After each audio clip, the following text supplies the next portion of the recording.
Right, I'm here today to talk about a very important question, which is what game should I make? It's not what game do I want to make, by the way. It's a very important distinction, and I'll go into why a little bit later. And it's very much a guide for independent developers, or could be just one-man shows, could be small developers, but anybody who wants to make a success of being an indie developer. So there are many considerations in deciding what game you should make. There is, what games you like to play. It's an obvious one. What your expertise might be, the resources you need to make it, which may be money or time, whatever. What particular strengths you might have in certain areas, whether it's art or storytelling. What particular theme that you're really interested in. This can make a big difference in a game's success. There may also be marketing opportunities. It might be a licensed brand. You might be doing a board game conversion or something like that. So these are all important considerations, and I'm not going to talk about any of them. So what am I going to talk about, and what is important in deciding what game you should make? So the first thing to point out is the reality of the market. And for indie developers, we're mostly looking at Steam, of course, where most indie developers will sell almost all the games on Steam these days. And in 2021, there are over 20,000 titles released, but a typical indie game would only make around $13,000. And only 15% of indie games make more than 100K. So it's a very, very difficult market for indie game developers, or in fact, anybody trying to release a game on Steam without lots of resources in marketing and so on. So the most important decision you'll actually have to make before you consider anything else is the factor that affects the success of your game before you even start is what genre or subgenre your game is actually going to be in. But it's not an easy question to answer because you have to analyze the genres, and how do you analyze the potential for a success of a genre? And how do you take into account the genre trends, the shifting player preferences, and so on? And how, can you actually make this decision reasonably and help make your game a success and stand out from those 10,000 other games that are released every year? So what you need to do here is research. There are a number of tools that you can use here. The one I'm sort of demoing here a little bit is VG Insights. All they're doing is they're analyzing Steam data. Steam provide a lot of data on games. One thing they don't provide, of course, is actual sales. So what VG Insights does, it provides sales estimates based on the number of Steam reviews and the year of release. And they've calibrated this so that it's reasonably accurate. I have to emphasize it's not very accurate, but for the purposes of our analysis, it's still a good tool. How many of you are actually familiar with VG Insights? Have any of you looked at this website? One person. Okay. So this is completely new to most of you. One issue you'll have with VG Insights is if you will need to pay them some money. Unfortunately, it's not completely free. I think it's around $20 a month. But you can do your research and then stop paying them. And one thing they have on their website is a very, very interesting chart. And it's what they call a genre supply-demand chart. So on the y-axis, you've got what is either average or median income per title. And on the x-axis, you've got number of games released in the last 365 days. I'm looking here at median sales. I'm looking at the different subgenres that they have categorized on their website. Now, one interesting thing from this is a very interesting chart, is you'll see that, typical traditional games, 2D platformers and shooters and stuff, puzzle games, there are a lot of these games made. They don't sell jack shit, basically, so don't do any of those, okay? There's obviously a reason for that. I mean, puzzle games are obviously much easier to make in general than, say, 4X games on the top left.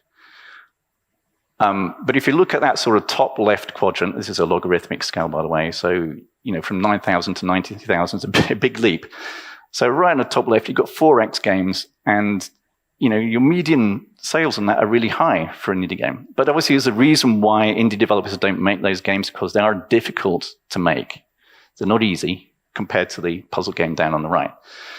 But you've got another interesting collection of things here: Colony Sim City Builder, open world survival crafting games, base building. There's actually quite a strong emphasis on simulation style elements in those games, and it's actually a very good opportunity for considering developing a game is what kind of simulation elements you might want to include in it, because there's a lot of demand for that type of game. Interestingly, RTS games, there are not many of those made these days, but they do well. They do well if you can build one.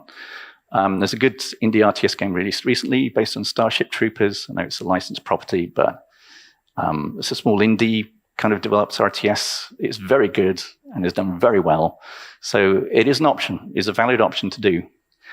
Popular genres, roguelite, which is a very broad definition now of a genre, and card games and so on, very broad. And some of these genres are not very useful because they got one at the top left which just says turn-based. That to me is not really a genre of a game.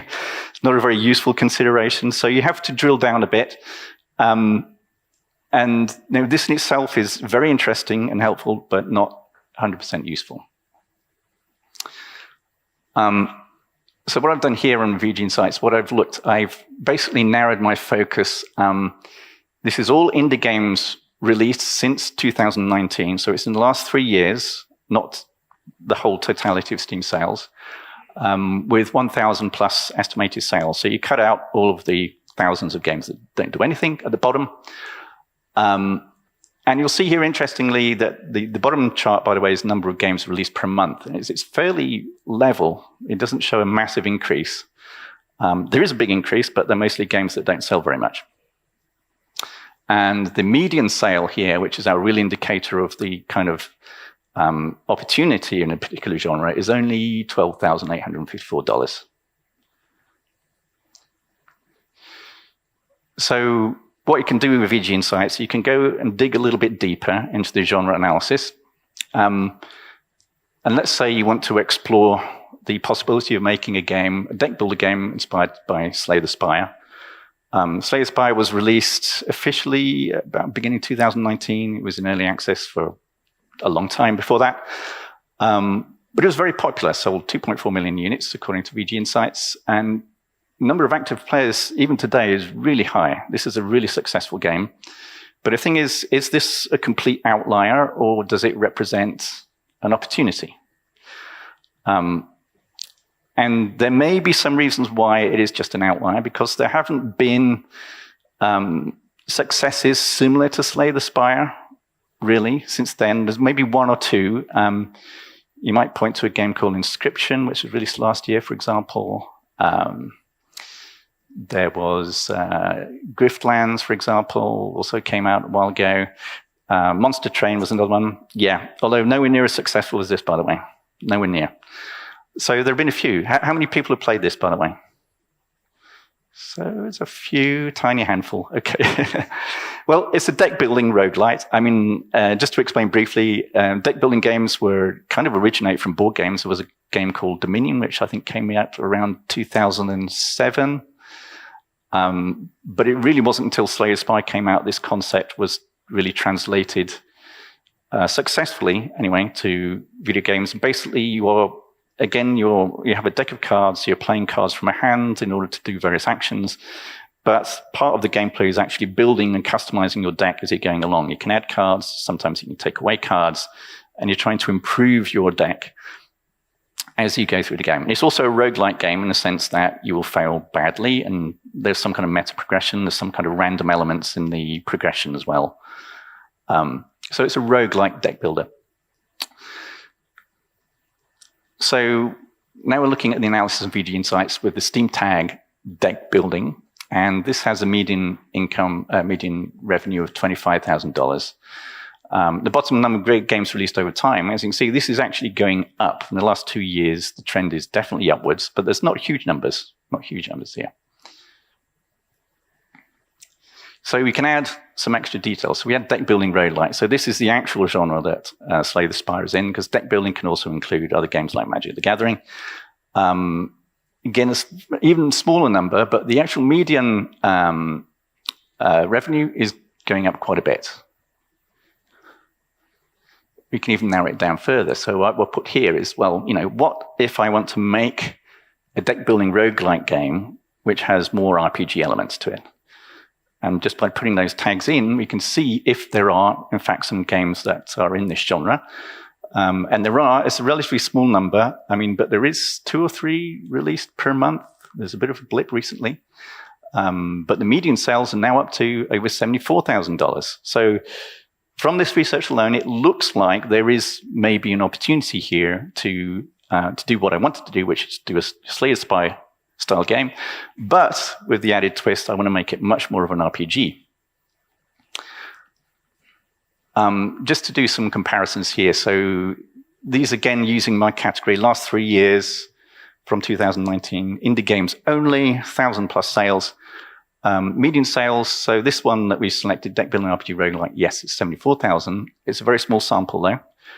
4X games and colony sims, as we've seen, are pretty good from that genre analytics chart we showed you right at the beginning.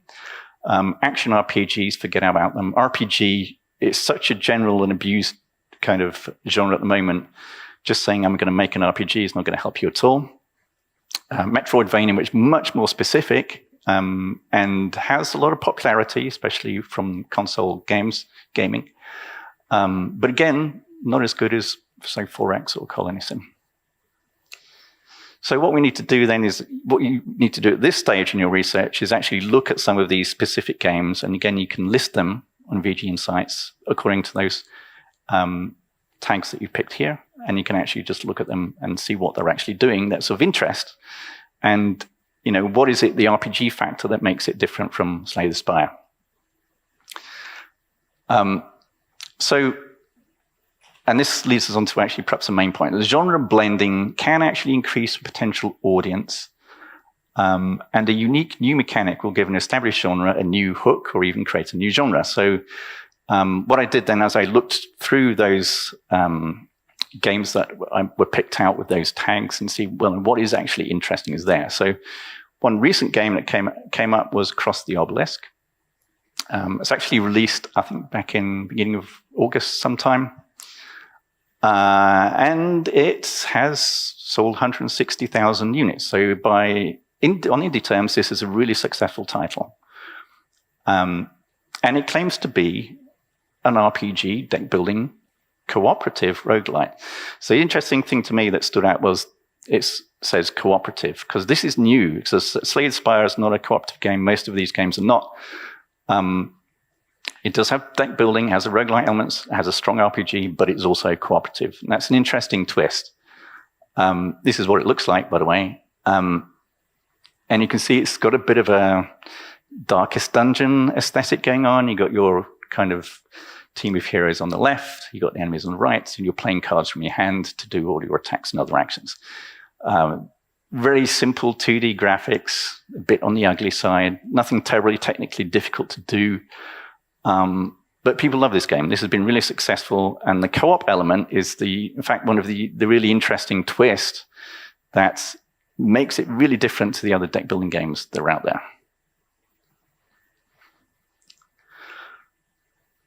So let's take another example. Say Steam tags. So we're looking at Steam tags here, bullet hell games. Now the median revenue is just under $13,000. You should forget about trying to make a game like this.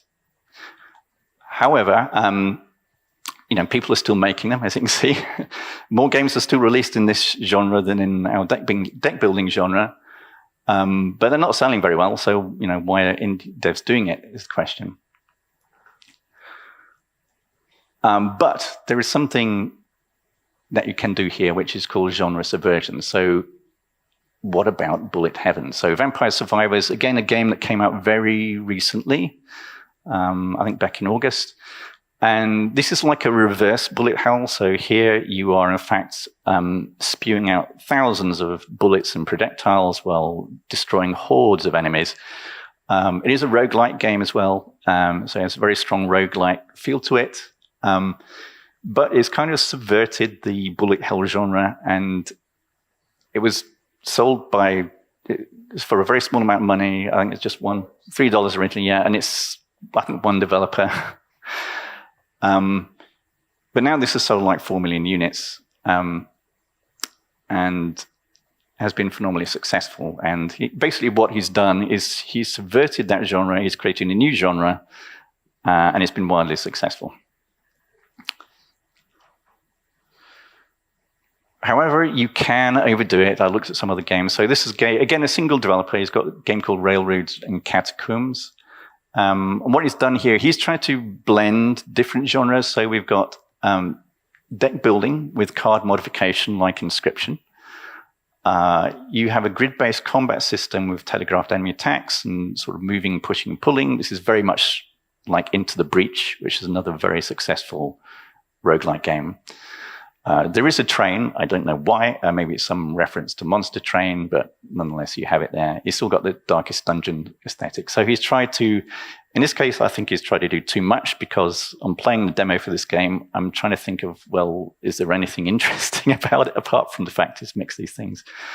So it didn't work very well. But I would say, you know, he obviously is looking at what things are going on, and what he should have done is perhaps focus on one innovation in the genre, not like 5, or try to blend 5 other genres, whatever. But there's another very good example. This is a genre blending masterpiece. This is Cult of the Lamb, also a huge hit. And essentially what they've done here, you can't really say what genre this game actually is, because it has 2 really distinct components. On one hand, you've got this kind of action roguelike thing going on, which is not very complicated. Nor does it take that much time, but you've also got this, you've got all your followers and stuff, and you're building up your kind of cult following here, which is kind of very much in the colony sim genre, I guess. But it has been hugely successful. As we've seen from our original genre research, colony sim simulation type elements in games, there is a lot of demand for them. So what they've done is say, okay, we've got a kind of simulation type thing going on, and we've mixed it with an action roguelike, which is kind of popular. I guess games like Hades show that it can be very popular. And we blended these together very well, and we made an excellent game. Many other reasons why it's successful, but I think a very good example of genre blending. So just to follow up with other research tools that I quite like. So Steam Peak is a free tool. What you can do here is you can enter a game or a number of games, and it will just give you a list of games that are similar to that game. And you can sort that in various ways. It's a very good way to compare different games in different genres without actually having to specify the genres. There's a very good tool that's free. And the other tool that I use is not really a tool, which is the Steam Next Fest. So Next Fest is really good because basically you've got hundreds of indies who are making you have to provide a demo to enter this. So there are literally hundreds of demos that you can just download and play. And this is essentially the kind of research you need to do. You need to download and play lots of demos, and Steam Next Fest is the way to do it. And the next one is actually, I think, next year in beginning of February.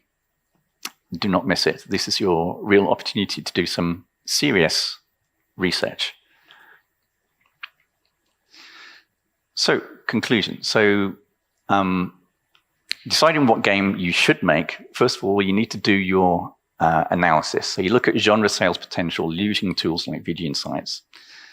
And you need to look at trends within genres. Okay, there are deck building games, but are they developing towards other directions? And they are. If you actually look at these games, there are a lot more that are trying to do elements of RPG or co-op, like the Obelisk game, or involving various turn-based tactical type elements to them.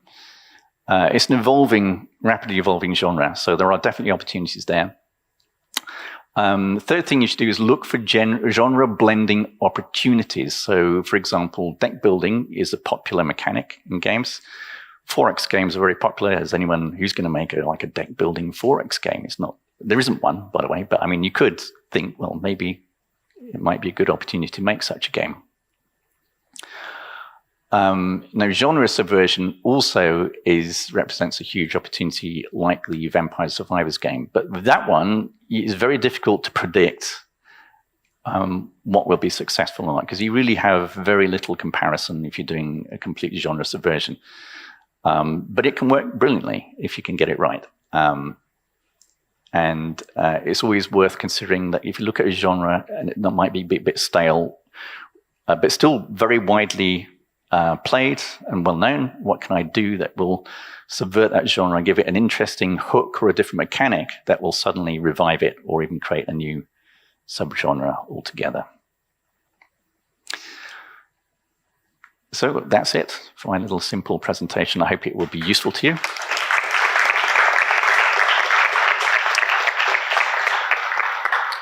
If you have some questions, we have some time, I think. Yeah, we have time. Yeah, my question is, when you're doing such an analysis on games, and this is something that I guess a lot of game developers do, and talk about why certain games are successful with friends, and including we're doing it in a professional capacity. How can we be sure that it's not just our egos, our make-believe speaking? Because yes, for some games there are some tropes that we can make out and think that this is why, because this is the reason they are successful. But there are other games that are just ridiculous, and yet they are successful. So no one can say why. Mm-hmm. Like say Flappy Bird, it's not a quality game. Yes. It's not. There's nothing about it, and I would put Vampire Survivors in that category also. Yeah, unpredictable. Yes. Yeah. How do you know that your analysis actually means something, and all this is not just blind luck or something? Because even for games that we seem to think that there are some certain qualities to them, when you ask different people, you get totally different answers to why they think they are successful. So there's no like statistical or general agreement among the public why a certain game does well. How do you know that our analysis matters and it's actually something of value, or if it's just random? Yeah, that's a good point. Well, yeah, the analysis does matter. So the thing is, there are plenty of outliers, and these are the ones that tend to stand out to people. So the games that are really successful, that may be a bit unusual, are, they are outliers, and often people want to make games based on, the games that they like and are successful. But you can't really use data to say much about these games. That's why I'm focusing here, is that you need to look at median sales, not average sales, because they're skewed by these outliers that are really popular. You can't really build in your analysis something like Vampire Survivors, because it's not, they created a genre and there's nothing you can compare it with. There's nothing really to comparison, so you can't do that either. But what you can do is increase the chances of your game being successful by picking genres which have more opportunity and less supply, more demand and less supply, which is the basic point that VG Insights was trying to make. So, you know that there are very few like 4X games being made in the indie game space, but there is, and they tend to sell better than once they are made, they do tend to sell better. So it's kind of maybe safer trying to make that. If you're able to make such a game, it's probably safer trying to make such a game than say, yeah, we're going to make the best, third-person shooter ever, because there's so many of those that you're going to be drowned out in the competition. So the analysis does matter, but like I said, the outliers is if you can do some genre blending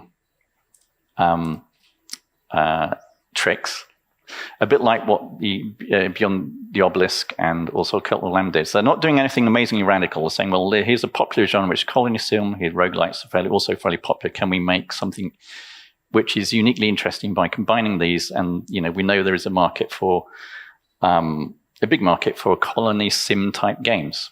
This is a fact. But we're making it, more humorous and more light with an action roguelike element. So the analysis is still valid, but this is not going to predict the outliers. And you probably shouldn't base your decisions on what I should make on some outlier on the data. Because your chances will be just being less successful.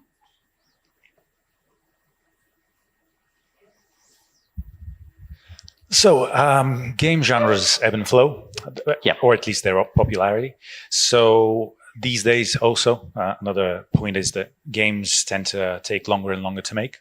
And looking at data right now, how do you extrapolate on what the situation is going to be year, 2 years, maybe 3 years later when you're finishing your game? So is there a tendency for how long genres stick around? What would you look for in the graphics you showed us so that you would know that, well, not know, but hope that the popularity of the genres and the mix of them is going to be still there when your game is finished? Yeah, a good question. Well, in the case of the example I was looking at, which is the deck building, what I looked at is to see, well, what is the trend in terms of releases? And you can see that in the last 2 years, actually, the number of deck building roguelikes has actually increased in the last 2 years. And it could be that people played Slay the Spire and said, I'm going to make my game, and it's taken like 2 or 3 years to make it, and that's why we're now seeing them, because there's this delay that you're talking about.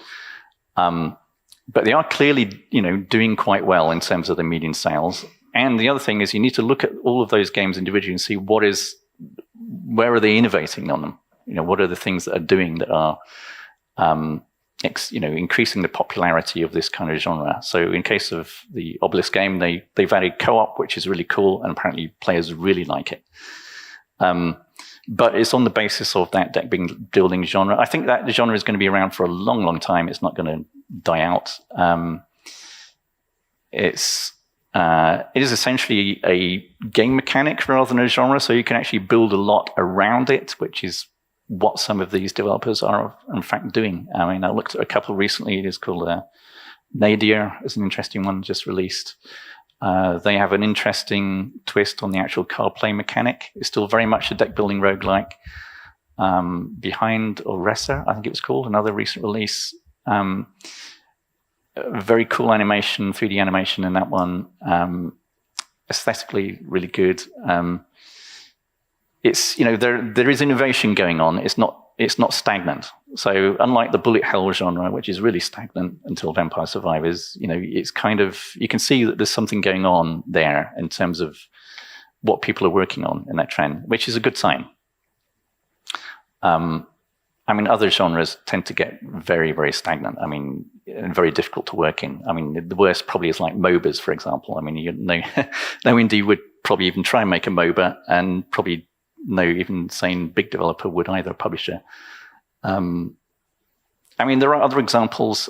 Say the roguelike genre as a whole is a very interesting one, because that's, again, not so much a genre as such as a set of core mechanics. So roguelite games were initially dominated by action roguelites, Binding of Isaac, Nuclear Throne, for example.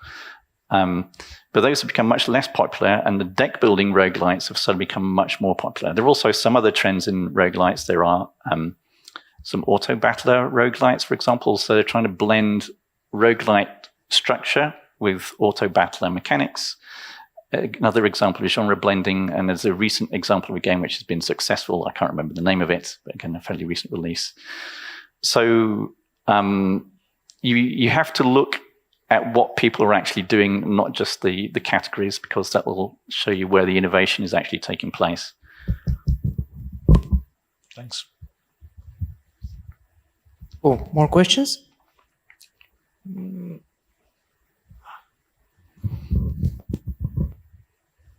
Hello. Is there a pitfall to designing by market research in what is essentially a passion-driven endeavor, or at least I would hope so in the case of indie games? Outside of course, making a genre soup like that Dungeons and Trains game you pointed out. There is a pitfall, yes. The pitfall is that you'll be making a game you're not really interested in making or playing, which is terrible. But what you can do is that this kind of research can stop you making a game which you really, really want to make, but is probably not going to sell anything and will end your career. So it might stop you doing that. You'll probably have to find some other game or genre which you are interested in making, which stands a chance of success. Like, for example, the Slay the Spire, I was at one point interested in making a game like this. When back in 2018, when it came out, I was saying to my co-founder of Snapshot, we really need to make a game like this. This is going to be enormous. No one else agreed. But even then, it's still viable, because now we're seeing that there is some real innovation in this deck building roguelike space, and where there's now evidence to support it. So my initial desire to make such a game is now supported by evidence rather than contradicted by it. So it can help you. Just don't try and make a passion project which is in a genre which is saturated and you're not doing anything really innovative in it. And I would say this, though, that trying to innovate just on story, theme, and art style is usually never going to cut it.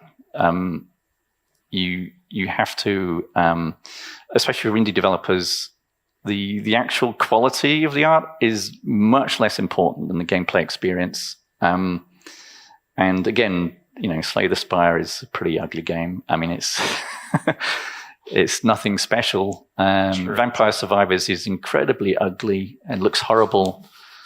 But again, it doesn't matter. It doesn't matter. So, that's kind of the area you need to be looking at is the